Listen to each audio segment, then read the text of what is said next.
Por quê? Por que Jesus precisa retornar? Por que é tão importante que ele volte ao mundo? Para condenar os ímpios. Os apóstolos e o credo de Nicéia lembram-nos que Cristo virá julgar os vivos, significando aqueles que ainda estão vivos e aqueles que já estão mortos. É fundamental para a conclusão desta era maligna. A história precisa terminar com o dia do juízo. A injustiça da vida exige isso. É tão injusto que os malvados prosperem enquanto os inocentes sofrem. A grande maioria dos crimes passa despercebida e impune. Caráter e circunstâncias pessoais, integridade e prosperidade, santidade e felicidade parecem ter pouca correlação. O instinto dita que o bem seja recompensado e o mal seja punido. A justiça de Deus requer isso. Sua bondade foi questionada se ele nunca corrigiu os erros que permitiu. Se ele é realmente o rei do universo, também tem a responsabilidade de ser juiz. Se é verdade que Deus não zomba, pois o que o homem semear, isso também colherá. Gálatas 6:7. Deve haver um dia de ajuste de contas quando todos os saldos forem liquidados e todas as dívidas forem pagas integralmente. Mas por que um dia de julgamento? Uma vez que a morte acaba com a oportunidade e estabelece um abismo entre o bem e o mal, por que não julgar cada pessoa no momento da morte, em vez de esperar até que toda a raça humana esteja no banco dos réus? Lucas 16:26. E além de tudo isso, entre nós e vós há um grande abismo fixo, de sorte que os que quiserem passar daqui para vós não poderão nem tampouco os de lá passar para cá. Porque Deus precisa ser publicamente justificado. Ele deve ser visto como justo em suas decisões em relação ao nosso destino. Ele tem sido acusado de injustiça em muitas ocasiões. Essas críticas precisam ser silenciadas para que todos possam dizer como Abraão fez. Acaso não fará justiça o juiz de toda a terra? Gênesis 18:25. Longe de ti que tal coisa suceda, que o juiz de toda a terra não faria justiça, porque Jesus precisava ser publicamente justificado. Sua crucificação foi a maior injustiça de todas, o dia mais sombrio, literalmente, na história da humanidade. A última visão que o mundo teve dele foi como um criminoso caído em desgraça. Todos devem estar presentes para testemunhar a revogação dos veredictos. Porque o povo do Senhor precisa ser publicamente justificado. Eles escolheram o lado de Deus e da verdade, mas em um mundo perverso pagaram o preço muitas vezes com suas vidas por tomar uma posição. Essas são as pessoas que Jesus chamou de seus irmãos e irmãs, e devem ser honradas na presença daqueles que os trataram com desprezo e ódio. Hebreus 2:11. Pois tanto o que santifica como os que são santificados são todos de um só. Por isso ele não se envergonha de chamá-los irmãos. Mateus 25:40. O rei responderá: digo-lhes a verdade, o que vocês fizeram a algum dos meus menores irmãos, a mim o fizeram. Então chegará o dia da justiça. Cada ser humano tem duas futuras nomeações, nenhuma das quais pode ser registrada em um diário ou marcada em um calendário. A primeira nomeação é diferente para cada pessoa. A segunda é a mesma para todos. E como aos homens está ordenado morrerem uma vez, vindo depois disso o juízo. Hebreus 9:27. Muitos imaginam que esse grande evento ocorrerá no céu, talvez devido à noção equivocada de que todos vão para o céu quando morrem. Os cristãos podem confundir o trono em Apocalipse 4:5 com o grande trono branco em Apocalipse 20:11. Um é o trono de Deus no céu, e o outro é o trono de Cristo na terra. Apocalipse 20:11. Vi um grande trono branco e aquele que nele estava assentado, de cuja presença fugiram a terra e o céu, e não se achou lugar para eles. Os seres humanos serão julgados aqui na terra.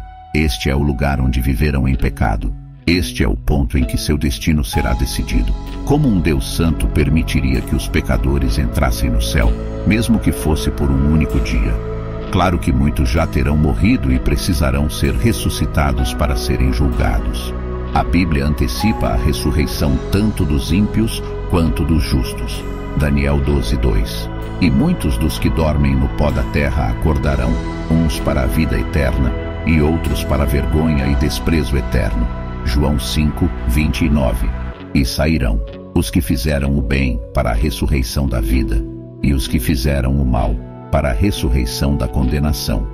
Atos 24, 15.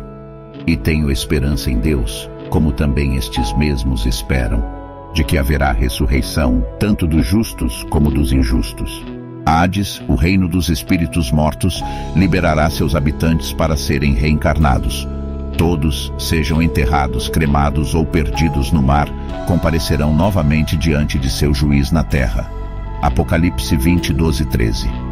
Vi os mortos, grandes e pequenos, em pé diante do trono, e abriram-se livros. Abriu-se também outro livro, que é o livro da vida. Os mortos foram julgados de acordo com o que tinham feito, segundo o que estava registrado nos livros. O mar entregou os mortos que nele havia, e a morte e o Hades entregaram os mortos que neles havia, e cada um foi julgado de acordo com o que tinha feito. O Novo Testamento ensina que haverá 2 dias de ressurreição separados pelo milênio. Apocalipse 20, 4, 6. Vi tronos, e neles estavam assentados aqueles aos quais havia sido dada a autoridade de julgar. Vi as almas dos que foram decapitados por causa do testemunho de Jesus e da palavra de Deus, os que não tinham adorado a besta nem a sua imagem, e não tinham recebido a sua marca na testa nem nas mãos. Eles voltaram à vida e reinaram com Cristo durante 1000 anos. Os outros mortos não tornaram a viver até se completarem os 1000 anos. Esta é a primeira ressurreição. Felizes e santos os que participam da primeira ressurreição. A segunda morte não tem poder sobre eles. Serão sacerdotes de Deus e de Cristo e reinarão com ele durante 1000 anos. Na realidade, se incluirmos o primeiro domingo de Páscoa, há 3 ressurreições. 1 Coríntios 15, 23, 24. Cada um, porém, por sua própria ordem. Cristo as primícias, depois aqueles que são de Cristo na sua vinda. Então virá o fim, quando ele entregar o reino a Deus, o Pai, depois de ter destruído todo governo, autoridade e poder. Os seres humanos serão julgados nesta terra por um ser humano. Isso pode ser uma verdadeira surpresa para aqueles que esperam que Deus mesmo seja o juiz. Mas ele delegou essa função a um de nós, porquanto estabeleceu um dia em que há de julgar o mundo com justiça, por meio de um varão que destinou. Atos 17, 31. É Jesus quem se assentará no grande trono branco. Apocalipse 20, 11. Então vi um grande trono branco, e aquele que nele estava assentado. A terra e o céu fugiram da sua presença, e não se encontrou lugar para eles, porque é necessário que todos compareçamos diante do tribunal de Cristo.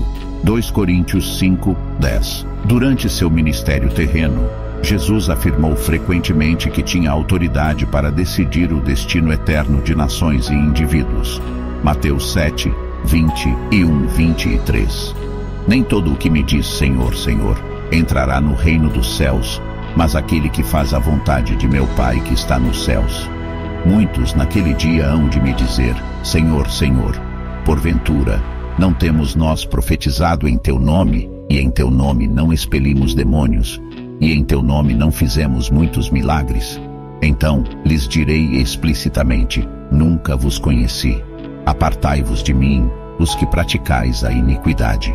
Mateus 13, 41, 43. O Filho do Homem mandará os seus anjos, e eles ajuntarão do seu reino todos os escândalos e os que praticam a iniquidade, e os lançarão na fornalha acesa. Ali haverá choro e ranger de dentes. Então os justos resplandecerão como o sol, no reino de seu Pai. Quem tem ouvidos, ouça. Mateus 25, 30, 33. E o servo inútil, lançai-o para fora nas trevas. Ali haverá choro e ranger de dentes. Quando vier o Filho do Homem na sua majestade, e todos os anjos com ele, então se assentará no trono da sua glória. E todas as nações serão reunidas em sua presença. E ele separará uns dos outros, como o pastor separa dos cabritos as ovelhas. E porá as ovelhas à sua direita, mas os cabritos à esquerda. Essa afirmação só pode ser explicada de uma de 3 maneiras. Ele estava louco, mal intencionado, ou é Deus. Ele era um lunático, um mentiroso ou o Senhor. Somente se ele for o Deus homem, divino e humano ao mesmo tempo, estará perfeitamente qualificado para ser o juiz de todos. E ele já fez tudo o que pôde para nos salvar da condenação. Devido à sua natureza dupla, Jesus pode administrar justiça perfeita. Sua humanidade permite que ele compreenda. Ele viveu em nosso mundo, sob nossas pressões, com nossas tentações, sem vantagens, e ainda assim sem pecado. Sua divindade lhe concede conhecimento. Ele nos conhece por inteiro, nossos pecados ocultos, palavras descuidadas, motivos ocultos e emoções mais profundas. Suas decisões serão completamente justas.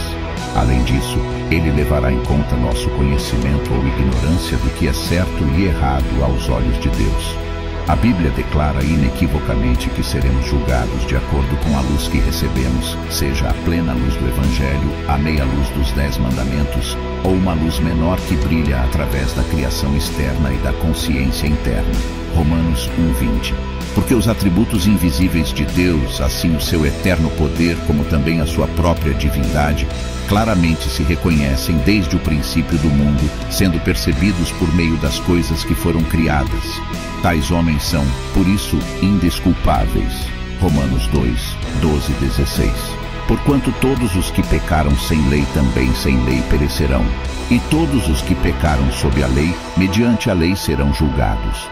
Porque os simples ouvidores da lei não são justos diante de Deus, mas os que praticam a lei hão de ser justificados. Quando, porém, os gentios, que não têm lei, procedem por natureza de conformidade com a lei, não tendo lei, servem eles de lei para si mesmos. Estes mostram a norma da lei gravada no seu coração, testemunhando-lhes também a consciência e os seus pensamentos, mutuamente acusando-se ou defendendo-se, no dia em que Deus, por intermédio de Cristo Jesus, julgar os segredos dos homens, segundo o meu Evangelho.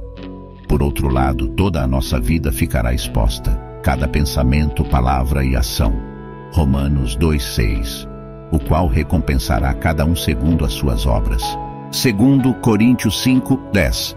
Porque importa que todos nós compareçamos perante o tribunal de Cristo, para que cada um receba segundo o bem ou o mal que tiver feito por meio do corpo. Tudo será registrado em livros que serão abertos naquele dia. Vi os mortos, grandes e pequenos, em pé diante do trono, e abriram-se livros. Ainda outro livro, o livro da vida, foi aberto. Os mortos foram julgados de acordo com o que tinham feito, segundo o que estava registrado nos livros. Apocalipse 20:12. Que veredicto pode haver senão culpado? Quem sempre fez o que sabia que era certo, mesmo que sua única orientação fosse a própria consciência? Quem evitou todo o pecado e nunca criticou ou condenou os outros? Mateus 7:1. Verdadeiramente não há ninguém que sempre faça o bem, nem mesmo um. Porque todos pecaram e carecem da glória de Deus. Romanos 3:12 e 23. Nenhum de nós foi o que Deus quis que fôssemos, ou mesmo o que em nossos melhores momentos sabíamos que podíamos e deveríamos ter sido. A sentença é uma morte em vida no lugar chamado inferno, separado de Deus, a fonte de tudo o que é bom, excluído do céu e da nova terra, enclausurado com o diabo, demônios e todos aqueles que compartilham sua ira contra o Criador, atormentados corpo e alma, dia e noite, pelos séculos dos séculos, no lago de fogo. Apocalipse 14:11, 20:10.